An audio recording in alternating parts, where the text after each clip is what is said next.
Bismillahirrahmanirrahim. Bismillahirrahmanirrahim. Assalamualaikum warahmatullahi wabarakatuh. Alhamdulillah rabbil alamin.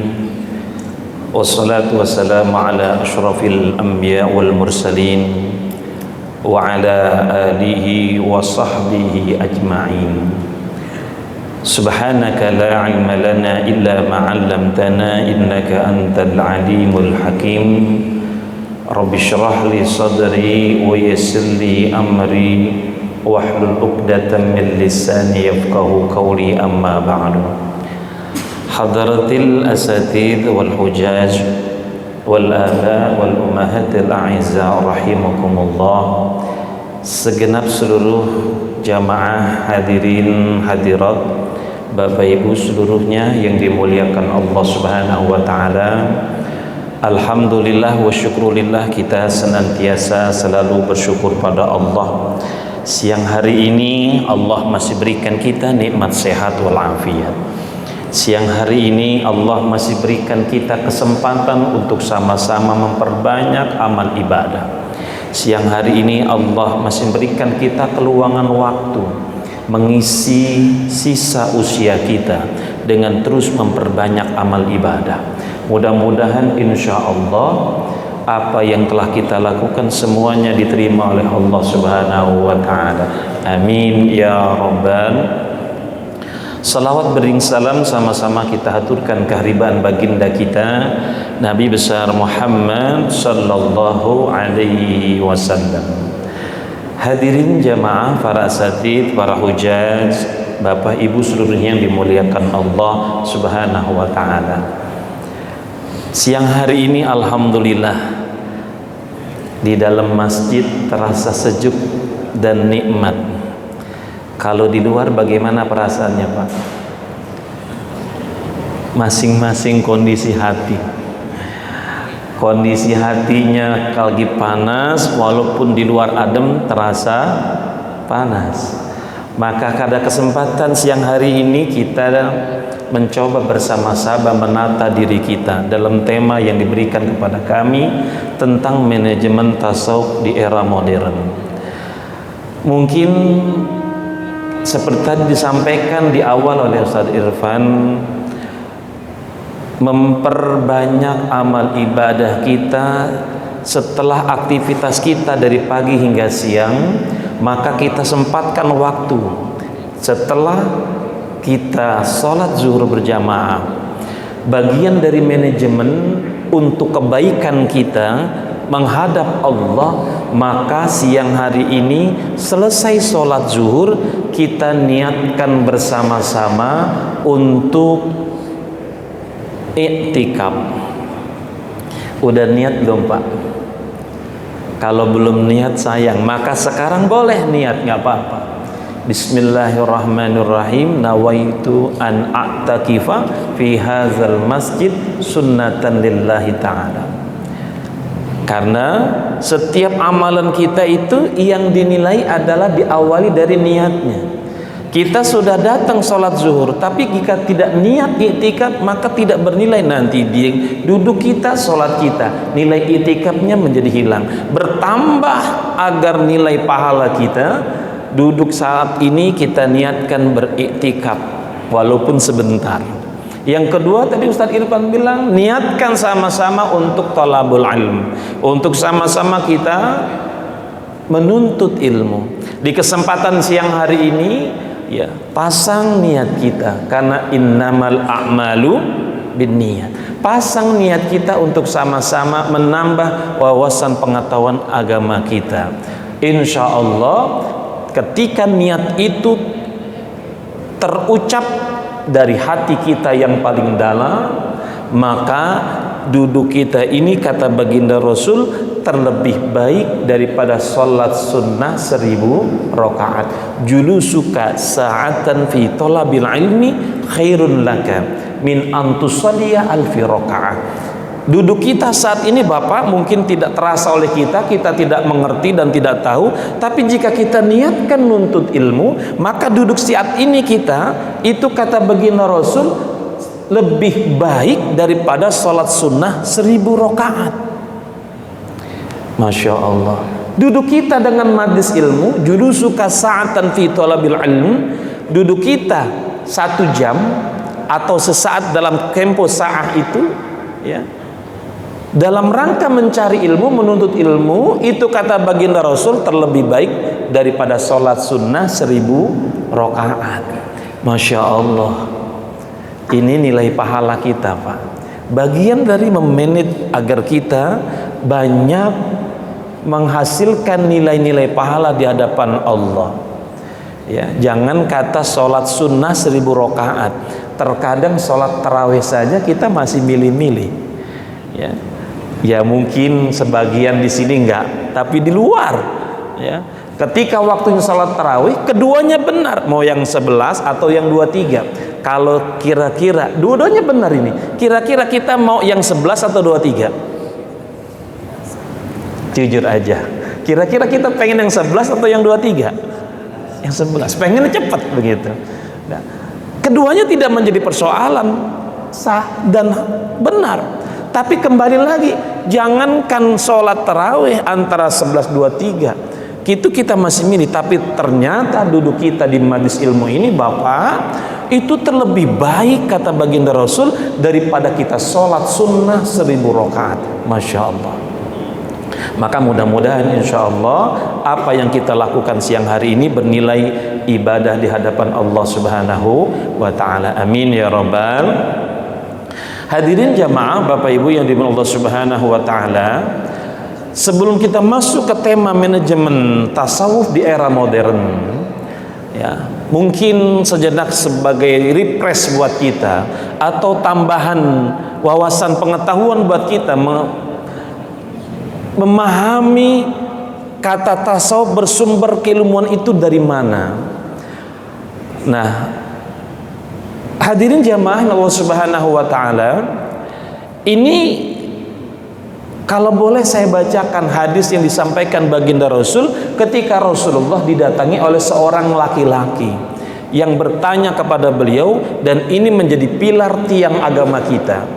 Apa yang disampaikan oleh baginda Rasul ini diriwayatkan dari Umar radhiyallahu anhu qala bainama nahnu julusun 'inda Rasulillah sallallahu alaihi wasallam zata yaumin, tatkala kami duduk bersama Rasulullah pada satu hari, kata Umar, ittala alaina rajulun syadidun bayadhi thiyab, ya, tiba-tiba datang seorang laki-laki dengan berpakaian yang sangat bersih, putih, syadidu sawadi sya'ar, orang laki tersebut rambutnya hitam, la yura alaihi atharus safar, namun tidak terlihat pada dirinya itu bekas perjalanan, wala ya'rifu minna ahadun, dan kami semua, kata Umar, sahabat Nabi, tidak ada yang mengenal siapa orang itu.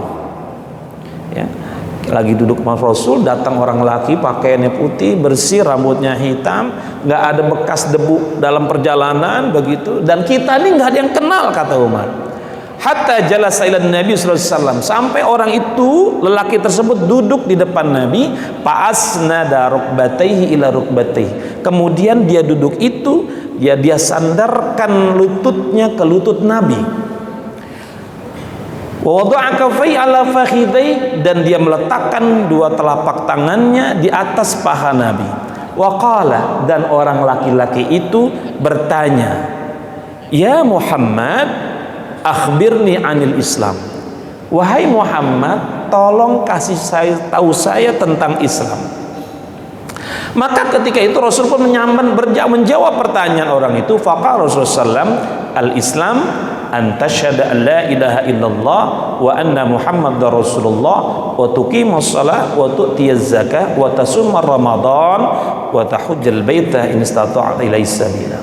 Kata baginda Rasul, Islam itu adalah jika engkau bersyahadat tidak ada Tuhan selain Allah dan Nabi Muhammad adalah utusan Allah, Engkau mengerjakan sholat, engkau bayar zakat, engkau puasa Ramadan, engkau berangkat haji jika kau memiliki kemampuan. Qala sadaqta fa'ajab, sadaqta. Dijawab oleh Rasulullah, tapi orang laki-laki ini kemudian menyatakan apa? Benar yang kau jawab. Ya. Maka sahabat saat itu, ya, fa'ajibna lahu yas'aluhu wa yusaddiquh.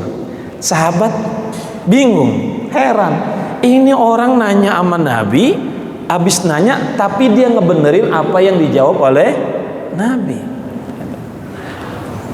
Kemudian qala akhbirni 'anil iman. Wahai Muhammad, tolong kasih tahu saya tentang iman. Qala an tu'mina billah wa malaikatihi wa kutubihi wa rusulihi wal yaumil akhir wa tu'mina bil qadri khair wa syarri. Iman itu, kata Nabi, jika engkau percaya, yakin kepada Allah, malaikatnya, kitab-kitabnya, utusannya, rasul-rasulnya, maksudnya hari akhir, dan kau beriman kepada takdir baik dan buruk. Itu kata Rasul. Qala sadaqta. Kata orang laki-laki itu habis bertanya, membenarkan lagi. Benar yang kau jawab ya Rasul. Qala akhbirni 'anil ihsan. Ya Rasul, tolong, ya Muhammad, tolong kasih tahu saya tentang ihsan. Apa itu ihsan? Qala an ta'budallaha ka'annaka tarahu fa in lam takun tarahu fa innahu yaraka. Kata Rasulullah, ihsan itu jika engkau menyembah kepada Allah seakan-akan engkau melihat Allah, fa in lam takun tarahu fa innahu yaraka. Jika engkau tidak mampu melihat kebesaran Allah, maka yakin yang kedua, pasti Allah melihat engkau. Itu yang dijawab oleh Rasulullah. Qala fa akhbirni 'anis sa'ah. Orang itu nanya lagi, bagaimana, kasih tahu saya tentang kiamat. Qala mal mas'ul anha bi'alam minas sa'il. Kata Rasulullah, ya, yang ditanya sama yang bertanya kiranya ya sama, ya. Pertanyaan yang ditanya sama yang bertanya kira-kira sama, tentang kapan kiamat itu enggak ada begitu. Qala akhbirni an amaratiha. Kalau gitu kasih tahu saya tentang tanda-tanda kiamat. Qala, kata Rasulullah, antalidal amatu rabbataha. Tandanya, kata Rasulullah, jika seorang budak telah melahirkan tuannya. Wa antaral hufatal auratal alah ri'asya yatatawwaluna fil bunyan. Dan jika engkau melihat orang yang tidak beralas kaki, yang tidak berpakaian, dan pengembala kambing yang miskin begitu, berlomba-lomba meninggikan bangunan-bangunannya. Semantalaka, kemudian orang itu pergi. Ya. Falbistu maliyan, kami diam semua, kata Umar. Ya. Summa qala ya Umar atadri manis sa'il. Wahai Umar, Rasulullah nanya kepada Umar, ya Umar, apakah engkau tahu siapa tadi yang bertanya? Ya. Kata Umar, Allah wa rasuluhu alam. Tentu Allah dan Rasulnya yang lebih tahu. Qala, maka kata Rasulullah, fa innahu Jibril atakum yu'allimukum dinakum. Kata Rasulullah, tadi yang datang itu malaikat Jibril yang datang pengen ngajarin agamamu, kata Rasul. Nah, konteksnya, ya, pada hadis ini pilar agama kita, pondasi besarnya itu Islam, iman, ihsan. Nah, Islam itu dimensi, saya tidak bahas yang hadis panjang tentang kiamat dan seterusnya berkaitan dengan tema kita. Nah, kalau Islam itu dimensi lahiriahnya, melahirkan syariat, melahirkan amalan zahir, ya, yang pada perkembangannya kemudian melahirkan cabang ilmu fikih. Itu. Nah, kalau iman itu apa? Dimensi batiniah, akidah, keyakinan. Kalau Islam itu amalan zahir, lahiriahnya kita sholat, kita puasa, kita haji, dan tampak semuanya itu, maka runtutannya kemudian melahirkan ilmu fikih. Iman, ya, dimensi batiniah, akidah, keyakinan yang ada pada diri kita semua, ya, percaya dalam hati kita, diucapkan dengan lisan kita, diamalkan dengan anggota tubuh kita, dan ini melahirkan cabang ilmu tauhid, ya, atau akidah, ya. Nah, yang ketiga, inilah yang menjadi kajian dan bahasan kita, tasawuf. Karena ihsan itu, ya, dimensi ruhaniyah yang bersifat nanti akhlak buahnya, ya, menyembah Allah, ya. Ketika kita sholat tadi, apakah kita mampu menselaraskan tiga itu dalam diri kita? Ya. Islam, iya, kita sudah sholat. Iman, iya, kita yakin pada Allah. Apakah kemudian ada ihsan dalam ibadah kita tadi? Apakah kita kemudian dalam ibadah tadi merasa Allah sedang memperhatikan kita, atau kita mampu melihat kebesaran Allah dalam ibadah salat itu? Dan ini tidak bisa dipisah dari seorang mukmin sejati. Munculnya kemudian ya tiga pilar ini pada diri kita, ya, menyatu melebur dalam setiap amaliyah kita. Ketika ini nanti hilang satu tiangnya, maka akan kegoncangan jiwa. Apalagi yang ihsannya ini, ya. Hadirin jamaah yang dimuliakan Allah Subhanahu wa taala, ya. Maka kalau seandainya hanya Islam saja, kita sholat, puasa, ya, tanpa keyakinan yang didorong dari hati kita, maka itu menjadi ritual kosong, ya. Kalau yakin hanya kepada Allah tapi tidak menjalankan syariat, ya, tidak terlihat nyata dalam amal, maka menjadi apa? Fasik dia. Nah, ihsan itulah ruh yang menghidupkan iman dan Islam agar bernilai di sisi Allah Subhanahu wa taala. Nah, hadirin jamaah yang Allah Subhanahu wa taala, maka agama itu, kata Ibnul Qayyim, ad-din kullu khuluqun. Agama itu seluruhnya adalah akhlak. Faman zada 'alaika fil khuluq zada 'alaika fid din. Siapa yang lebih baik akhlaknya darimu, maka dia lebih tinggi agamanya. Maka ketika orang itu ibadah, menjalankan syariat agamanya, tapi pada akhirnya kemudian dari sholatnya tidak melahirkan akhlak, tidak melahirkan kebaikan, tidak melahirkan ihsan, ya, maka menjadi hampa, kosong dirinya. Kalau boleh diilustrasikan, ya, iman itu akarnya. Keyakinan kita pada Allah itu menjadi penopang akar. Akar seseorang itu kokoh kuat, imannya kuat, maka nanti kelihatan tuh Islamnya. Rajin sholatnya, rajin ibadahnya. Dorongan iman itulah yang kemudian kita makin giat melaksanakan segala apa yang Allah perintah, dan kita makin giat menjauhkan apa yang Allah larang. Iman. Dan buahnya, ya, bunganya, ya, adalah akhlakul karimah. Iman akarnya, Islam itu batang dan cabangnya, maka ihsan itu adalah buahnya. Maka kalau orang itu ibadah dari sandaran keyakinan yang kuat, maka pada akhirnya dia akan melahirkan akhlak yang baik, ya. Orang sholat itu kan mencegah perbuatan keji dan munkar, tapi berapa banyak orang yang sholat kemudian melakukan perbuatan keji dan munkar, ya. Nah, ini yang menjadi persoalan kita. Hadirin jamaah yang Allah Subhanahu wa taala, maka ihsan itulah yang kemudian melahirkan keilmuan tasawuf. An ta'budallah ka'annaka tarahu fa illam takun tarahu fa innahu yaraka. Dimanapun kita beraktivitas, dimanapun kita bekerja, dimanapun kita melakukan kegiatan, ihsan ini yang kemudian harus kita kuatkan, ya.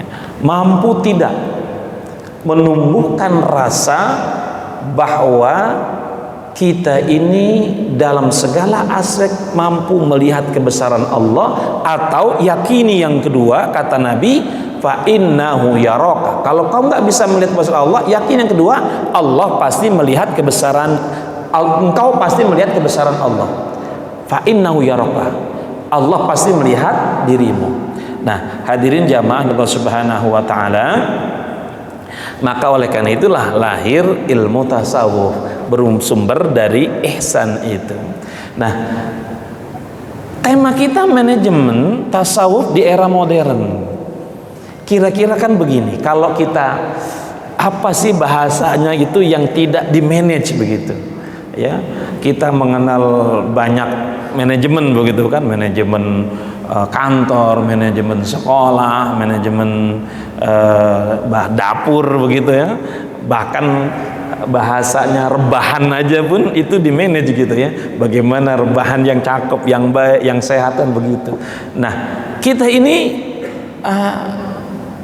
mencoba memasuki bagaimana kita mampu memaksimalkan sumber daya dalam diri kita ya, lebih efektif dan efisien untuk berdekatan dengan Allah Subhanahu wa taala. Maka manajemen itu kan bahasa kita yang kita pahami ya apa? Mengatur sumber daya agar efektif dan efisien. Itu kan di manage begitu. Kalau tasawufnya itu bagaimana? Tasawufnya itu proses penyucian hati menuju ridho Allah. Itu tasawuf. Jadi kalau ditarik manajemen tasawuf itu kira-kira maknanya apa? Mengatur perjalanan hati kita agar selalu terkendali menuju Allah dengan cara yang sistematis ya, dan berkesinambungan gitu. Ini kira-kira begitu manajemen tasawuf itu ya, bagaimana kita mampu mengatur perjalanan hati kita agar selalu terkendali menuju Allah ya, secara sistematis dan berkesinambungan, bukan hanya saat ini tapi terus berlanjut begitu ya. Maka ini menjadi dorongan buat kita sebagaimana Allah sampaikan dalam firman-Nya, qad aflaha man zakkaha wa qad khaba man dassaha. Itu kata Allah. Sungguh beruntung orang yang mampu mensucikan jiwanya, dan sungguh rugi orang yang mengotori jiwanya. Gitu.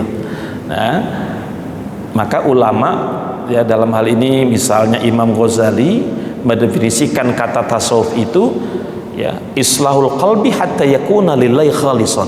Kata Imam Ghazali begitu ya. Apa itu tasawuf? Tasawuf itu apa? Islahul qalbi hatta yakuna lillahi khalisan. Memperbaiki hati agar hanya untuk Allah semata.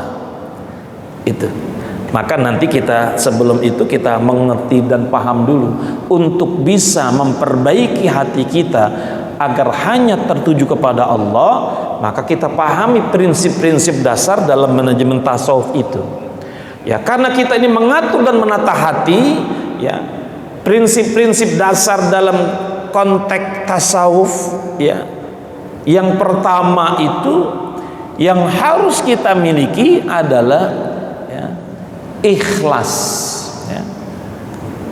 Kita kan sering tuh, ya, menyebut kata ikhlas, atau bahasa kita yang ikhlas ya, atau berkaitan dengan hutang piutang misalnya, ikhlasin aja ya gitu ya.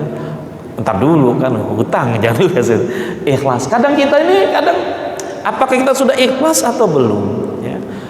Kalau memang ikhlas itu ya karena Allah, semata-mata karena Allah, melakukan segala amaliyah semua tak karena Allah, bukan karena ingin dipuji dan mencari keuntungan dunia, maka kira-kira begini, kita ngeh dulu. Ikhlas itu ya, para ulama menyampaikan itu berasal dari kata khalasa yakhlusu khuluson. Artinya suci, jernih, bening, murni. Ditambah kata hamzah di depan, akhlasa yukhlisu ikhlason, yang artinya apa?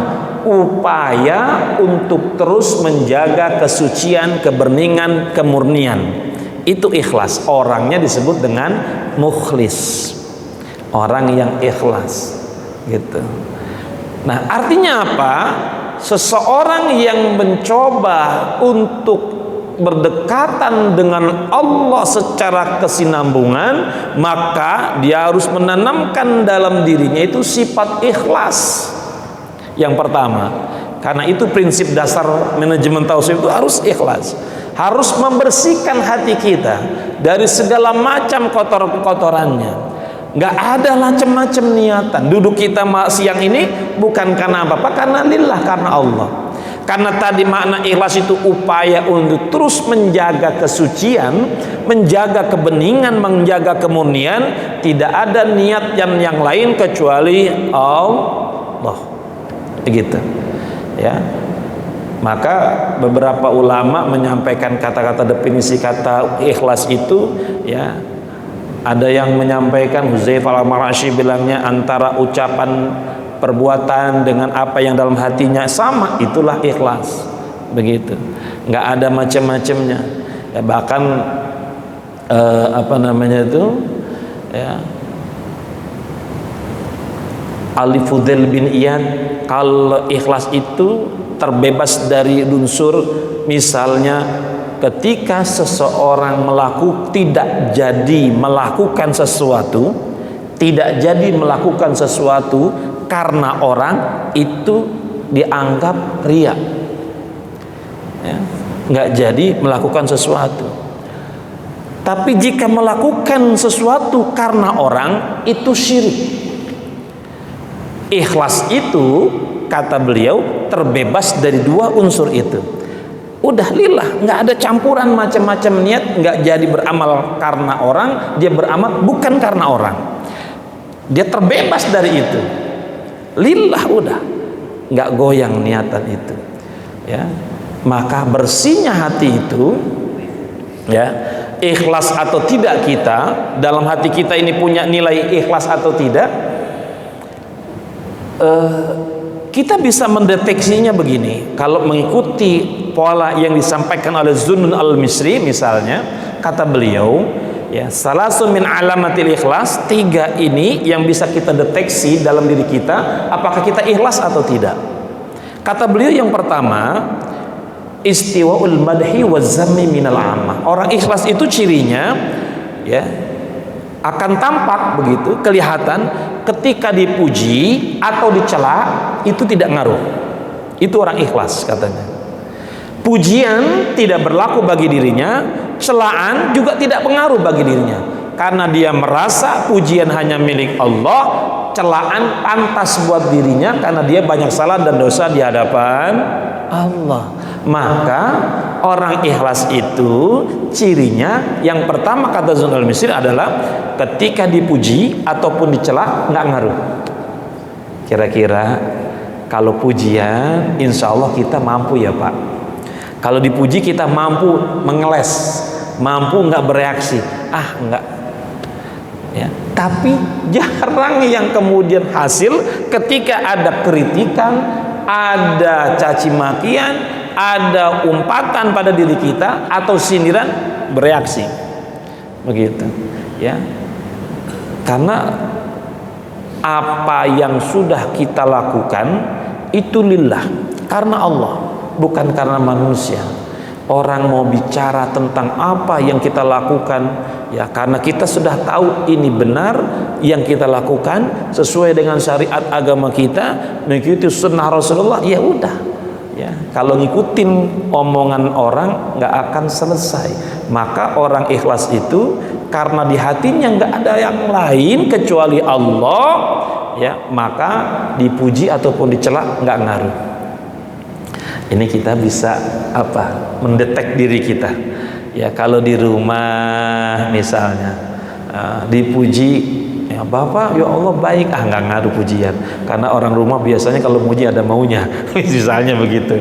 Tapi ketika dicela, gitu ya, Bapak kok begini, begitu ya. Nah, bereaksi kita, enggak macam-macam. Nah, coba kita bersihkan hati kita dari hal-hal yang bisa merusak nilai-nilai keikhlasan kita, ya. Hadirin jamaah Allah Subhanahu wa taala. Yang kedua, kata Zunnun al-Misri, cirinya nih deteksi diri kita, maaf karena ini berkaitan juga dengan tema kita, nisyanu ru'yatil a'mal fil a'mal. Orang ikhlas itu cirinya, kata Zunnun al-Misri, adalah melupakan amalan yang sudah dia lakukan. Dia nggak pernah menyebut, dia nggak pernah mengingat, dan dia nggak pernah mengumbar. Orang ikhlas itu ya sudah, ketika dia beramal lillah, bukan karena manusia, bukan karena pengen pujian, ya. Berkaitan dengan era modern saat ini, berapa banyak yang kemudian kita mengupload apa yang kita lakukan, ya, buat status segala hal macam perbuatan ibadah kita. Bukan tidak boleh dengan niat tujuan syiar, ya, dengan niat tujuan syiar, ya, mengajak orang lain, bagus nggak? Bagus. Misalnya contoh, ini saya sering sampaikan ke teman-teman jamaah begitu. Kadang-kadang itu kan suka di grup gitu muncul, ya, ajakan dari sahabat-sahabat kita, tahajud yuk misalnya begitu, ya, bagus nggak Pak? Bagus. Duha yuk misalnya, tadarus yuk, cakep, ya. Tapi berjalan waktu, ketika terus kita niatnya lillah karena Allah untuk mengajak orang mengejarkan agama, ada tuh kemudian, ya, yang bicara kepada kita, Masya Allah Pak Haji luar biasa, setiap malam bisa bangunin orang tahajud, ya. Ada hati kita apa? Dipuji orang, ada bangga, ya, ujub, ya, dalam hati siapa dulu kan gitu. Kan jadi nanti hilang tuh nilai pahala kita, ya. Maka hati-hati, ya, dalam kita aktif di media sosial, ya, niatkan, karena innamal a'malu bin niat. Jangan sampai kemudian bergeser haba'an mansura, seperti debu di telapak tangan kita ditiup tidak berbekas apa yang sudah kita lakukan. Ketika kemudian dalam amaliyah itu kita melakukan sesuatu yang kemudian kita bangga dengan amalan itu.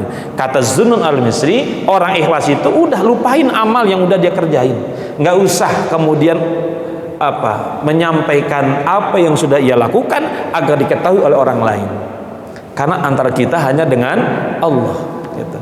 Ini era modern, era digitalisasi, semua itu harus arif dan bijak kita dalam bermedia sosial gitu.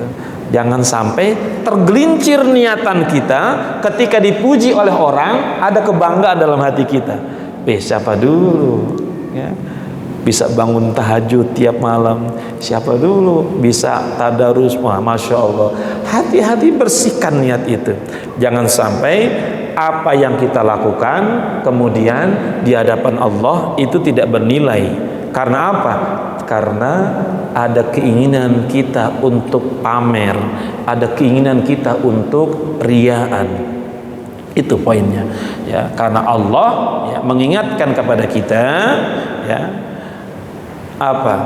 ikhlas, ya, untuk segala amal ibadah itu menjadi perintahnya. Wa ma umiru illa liya'budullaha mukhlishina lahuddin. Ya, padahal mereka, kata Allah, tidaklah diperintahkan kecuali supaya menyembah kepada Allah dengan memurnikan ketaatan kepadanya, mukhlishina lahuddin, ikhlas kita, murni dalam ibadah lillah, bukan karena yang lain gitu, ya. Nah, ini kedua, kata Zunnun al-Misri, lupakan amal yang sudah kita lakukan, ya. Yang ketiga, kata Zunnun al-Misri, iktida'u sawabil ajri fil akhirah. Apapun yang kita lakukan udah pasti nanti Allah akan balas di akhirat, enggak di dunia, pasti dibalas di akhirat. Udah yakin itu, ya. Kita hanya berharap, ya udah, ntar Allah akan balas apa yang kita lakukan di akhirat.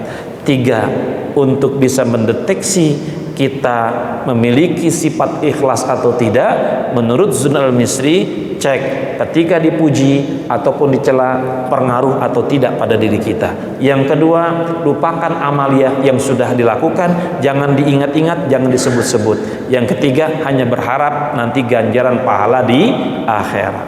Nah, jadi, ya, ikhlas itu memurnikan niat agar setiap amal dilakukan hanya untuk meraih ridho Allah, tanpa campuran niat macam-macam, tanpa campuran niat duniawi.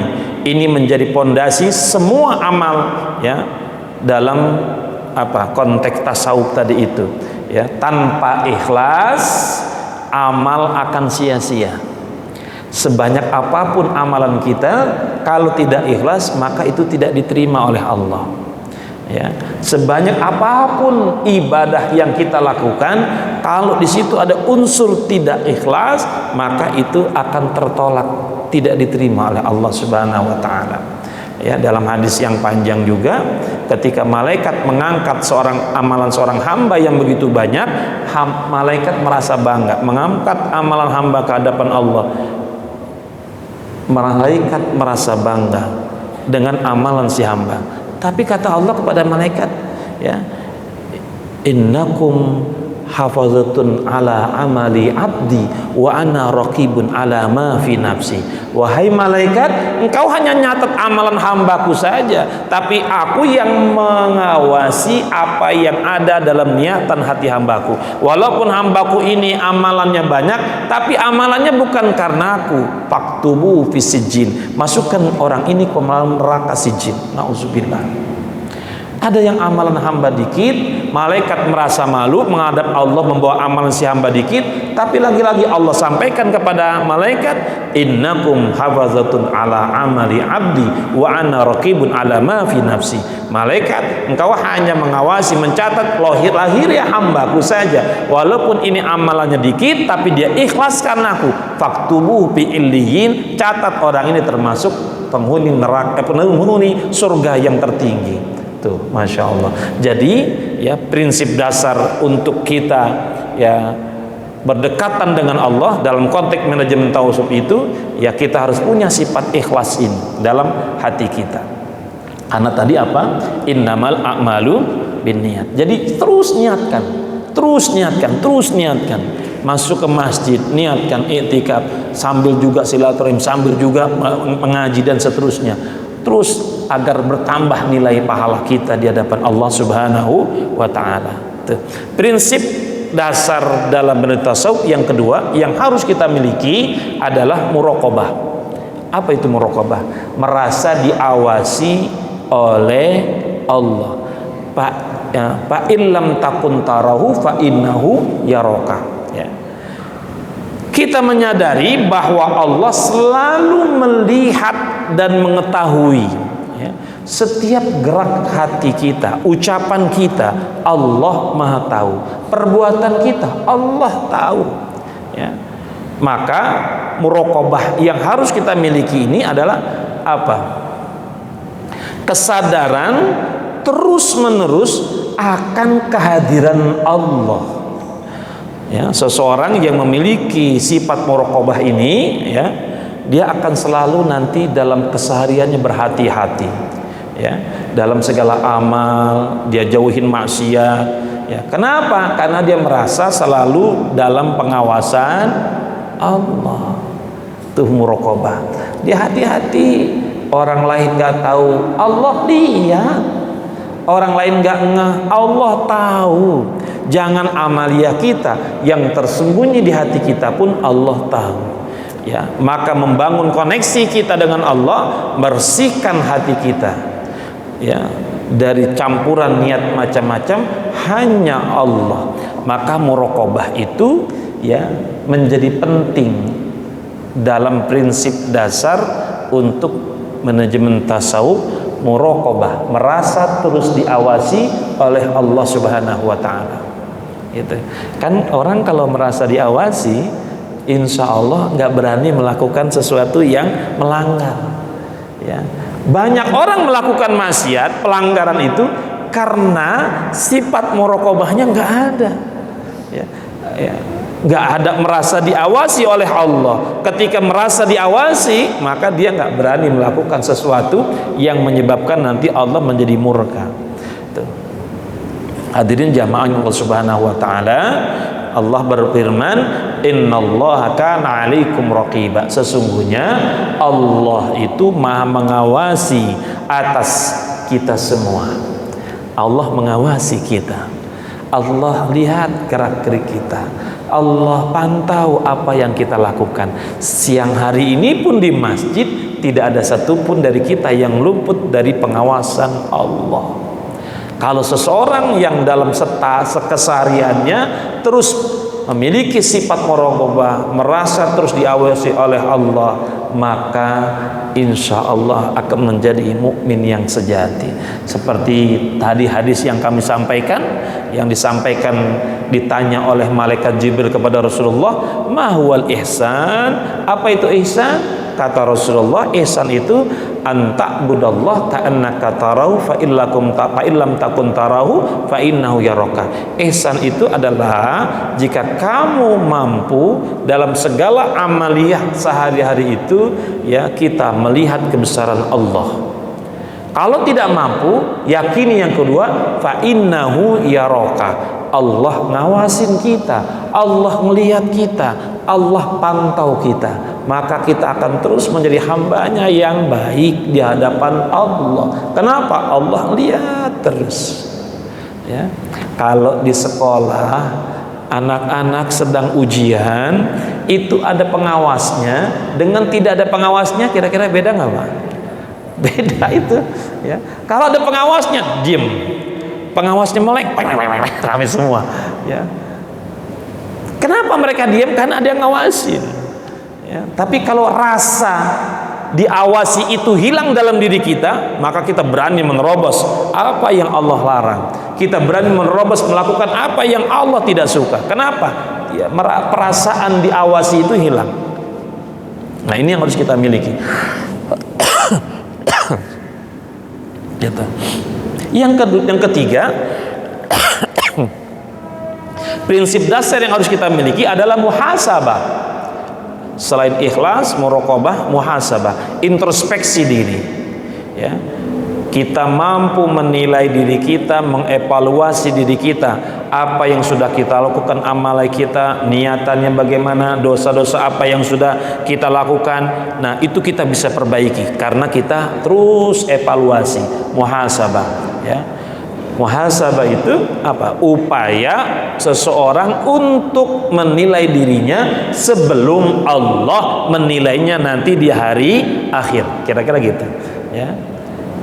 Kan Allah selalu menyuruh kita, ya ayyuhalladzina amanu, ya, ittaqullah wal tandur nafsum ma qaddamat lighad wattaqullah innallaha khabirum bima ta'malun. Allah suruh introspeksi diri kita. Hai orang-orang beriman, bertakwalah kalian pada Allah. Satu ayat ini ada dua kata takwa. Ya ayyuhalladzina amanu ittaqullah wal tanzur nafsum ma qaddamat lighad wattaqullah. Masih dalam satu ayat itu. Saking Allah sayang kepada kita, saking Allah cinta kepada kita, Allah terus ingetin, hai orang beriman, takutlah kalian pada Allah. Kalau tumbuh rasa takut, ya apa? Wal tanzur nafsum ma qaddamat lighad. Maka setiap dari diri kita hendaklah mampu memperhatikan apa yang telah ia lakukan untuk hari esoknya. Itu. Apa yang sudah kita perbuat, apa yang sudah kita lakukan. Nah, itu menjadi pribadi yang Rasulullah puji, menjadi orang yang cerdas.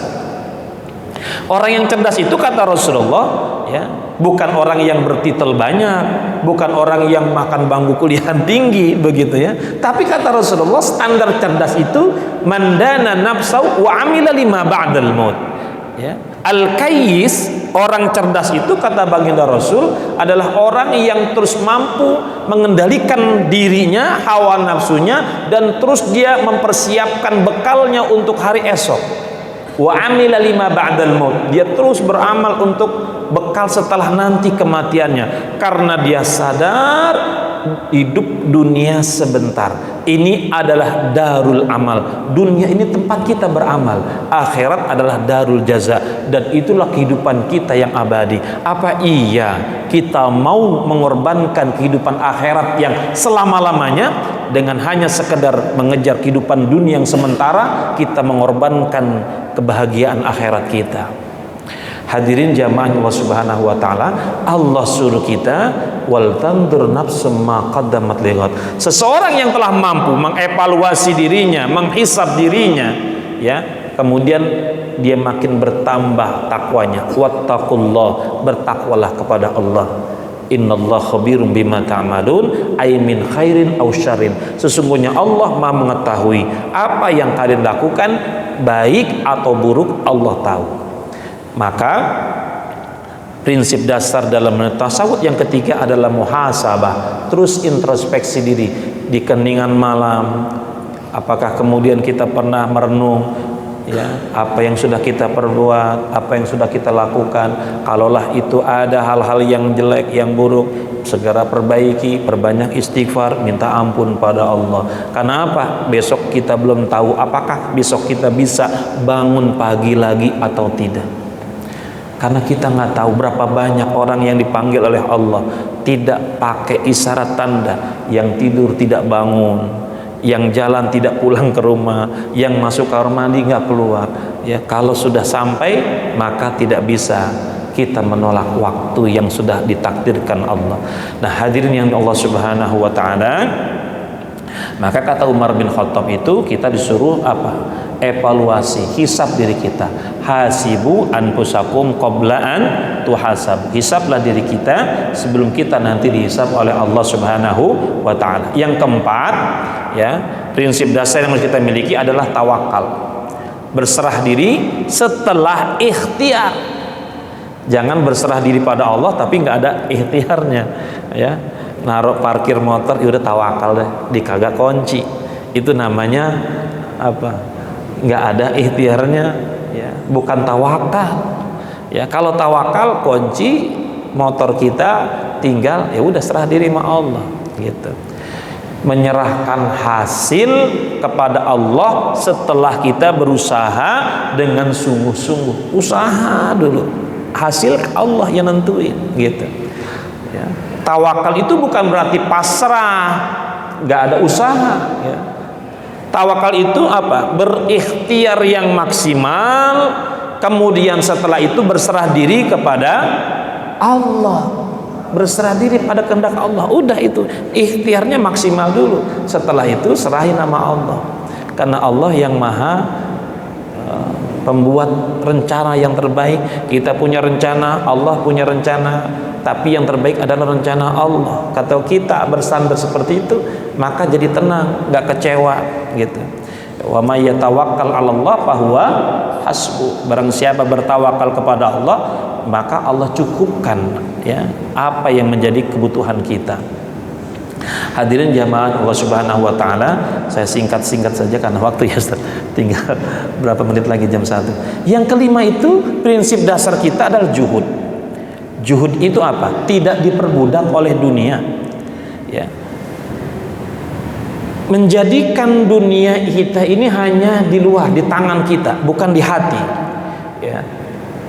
Tidak terpaut dengan pangkat, harta, jabatan, kedudukan yang kita punya, kemewahan yang kita peroleh, begitu.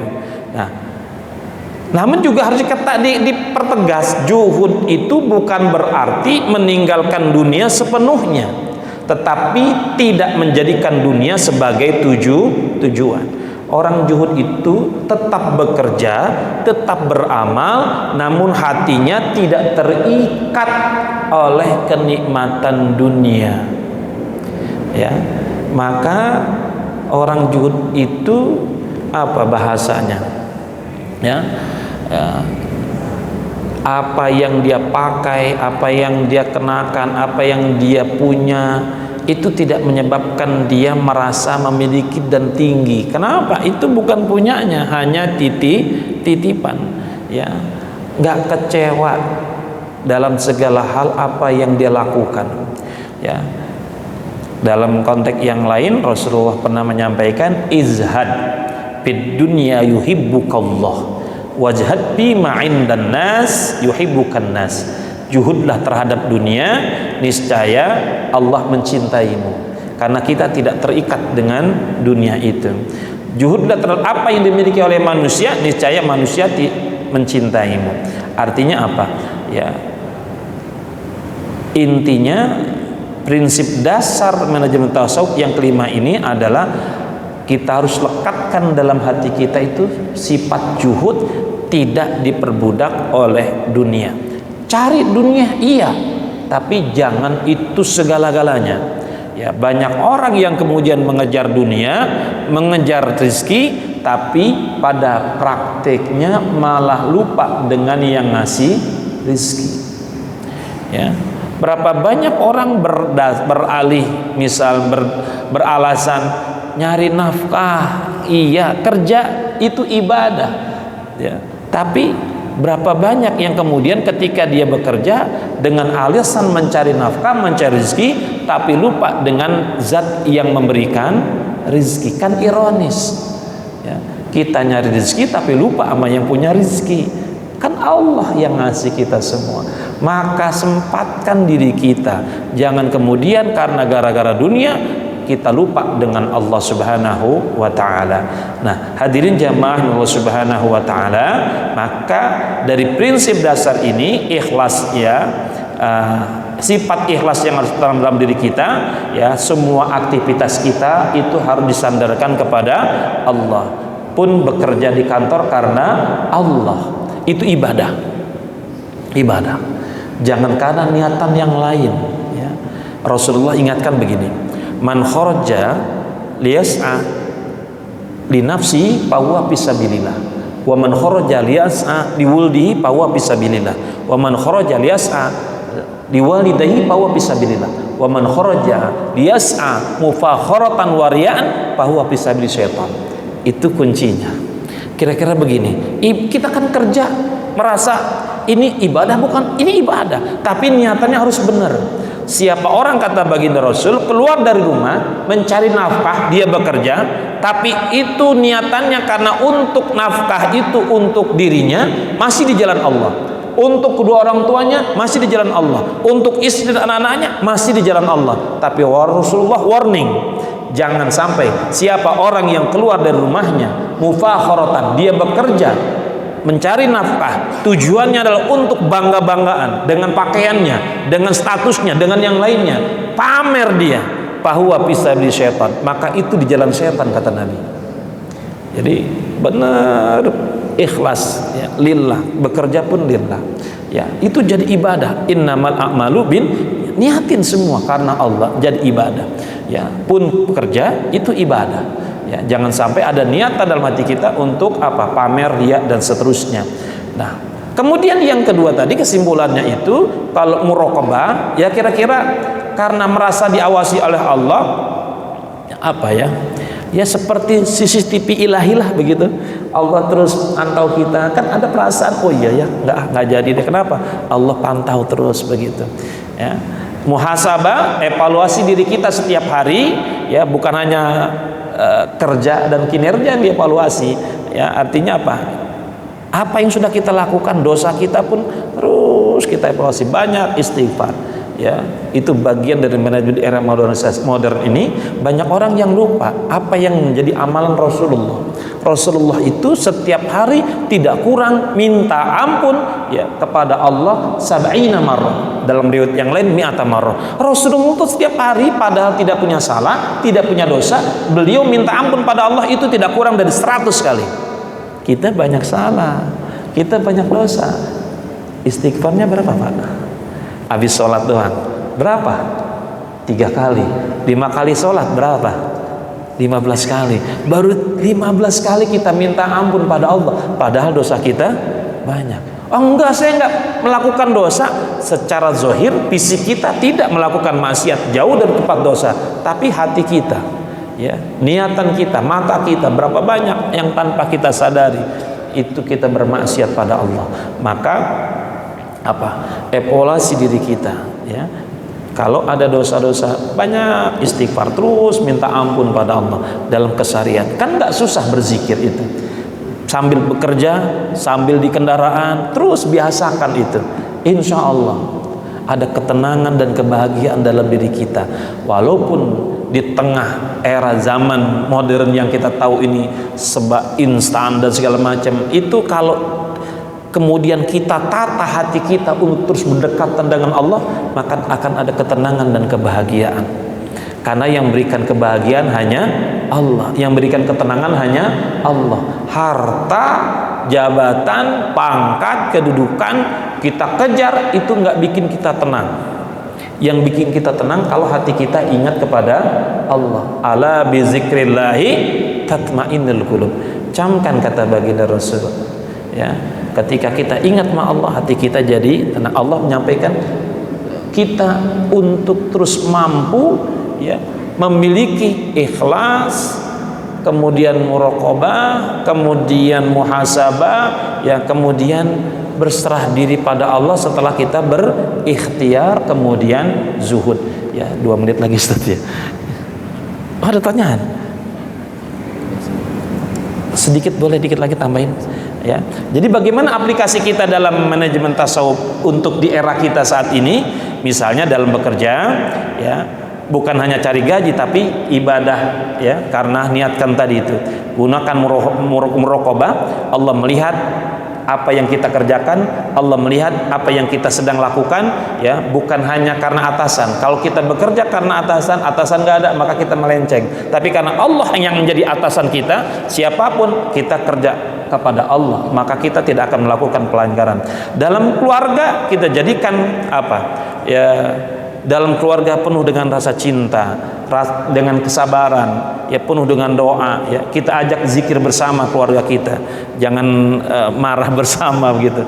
Nah, kemudian diingatkan oleh Rasulullah, ya Rasulullah itu sebaik-baik orang yang dalam keluarganya. Khairukum li ahli wa ana khairukum li ahli. Sebaik-baik kalian, kata baginda Rasul, adalah orang yang baik sama keluarganya, dan saya adalah orang yang terbaik terhadap keluarga saya.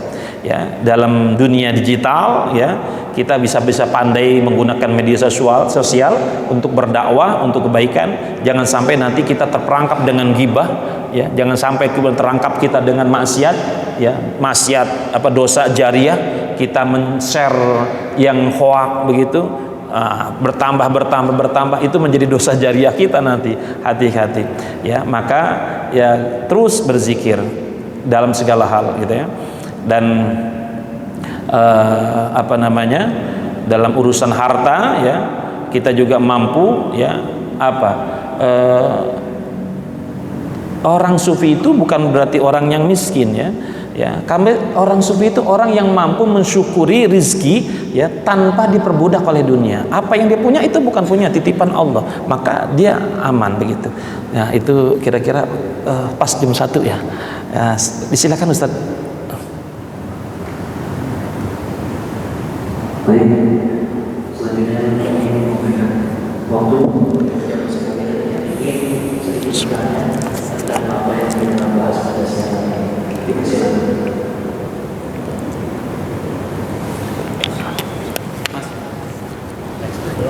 Aduh, udah jam 1, mohon maaf saya nggak diinfoin tadi, ada tanya jawab, kalau nggak saya share. Hadirin jamaah Allah Subhanahu wa taala. Jadi kesimpulannya, mampu kita manajemen waktu kita dalam era modern, isi waktu dengan zikir, ibadah ya, baik yang pagi, siang, petang semuanya. Terus jaga lisan kita untuk berzikir pada Allah ya, manajemen emosi kita harus sabar, syukur, ridho pada Allah ya, manajemen sosial kita harus rendah diri, tidak sombong ya, rendah hati, sayang, menahan amarah dan seterusnya. Maka kita sangat berharap mudah-mudahan semua yang kita lakukan karena Allah, lillah. Insya Allah kalau lillah tidak akan lelah, insya Allah. Mudah-mudahan ketika kita ingat pada Allah, Allah ingat kepada kita. Fazkuruni azkurkum. Hati kita ingat sama Allah, Allah ingat kepada kita. Hati kita saat ini mengingat Allah, kita minta pada Allah. Mudah-mudahan Allah bersihkan hati kita dari segala macam-macam penyakitnya. Allah berikan kita hidayah dan taufiknya. Allah kuatkan iman Islam kita agar kiranya kita bisa meraih husnul khatimah. Bitilka niyah. Al-Fatihah. A'udzu billahi minasyaitonir rajim. Bismillahirrahmanirrahim. Alhamdulillahi rabbil alamin arrahmanir rahim maliki yaumiddin. Iyyaka na'budu wa iyyaka nasta'in. Ihdinas siratal mustaqim. Siratal ladzina an'amta 'alaihim ghairil maghdubi 'alaihim waladdallin.